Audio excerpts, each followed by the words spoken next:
ہر ایک چیز کو حسن کے ساتھ اللہ نے جوڑا ہے، اور بلکہ اللہ نے 4 قسمیں بھی کھائی ہیں، اٹھائی ہیں، اور ساتھ حسن کی بات کی ہے۔ والتین والزیتون وطور سینین وهذا البلد الامین لقد خلقنا الانسان فی احسن تقویم۔ 4 قسمیں اٹھانے کے بعد بھی اللہ نے ایک حسن کی بات کی ہے کہ ہم نے انسان کو بہت حسین بنایا ہے۔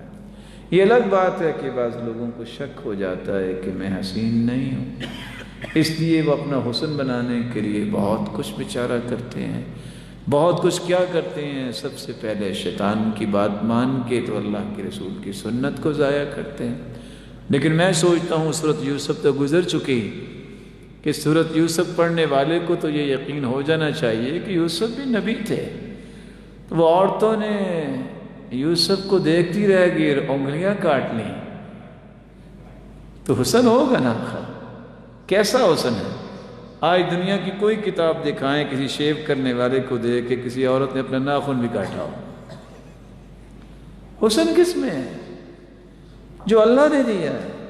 سبحان من زین الرجال باللحا وزین النساء بالذوائل، پاک ہے وہ ذات جس نے مردوں کو زینت دی ہے تو داڑھیوں کے ساتھ، عورتوں کو زینت دی ہے تو میڈیوں کے ساتھ۔ نہ مرد کو زینت پسند رہی نہ عورتوں کو زینت پسند رہی۔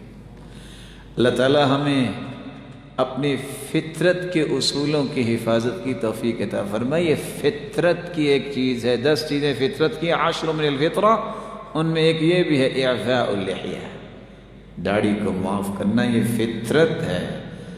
اس کا دوسرا معنی کیا ہے؟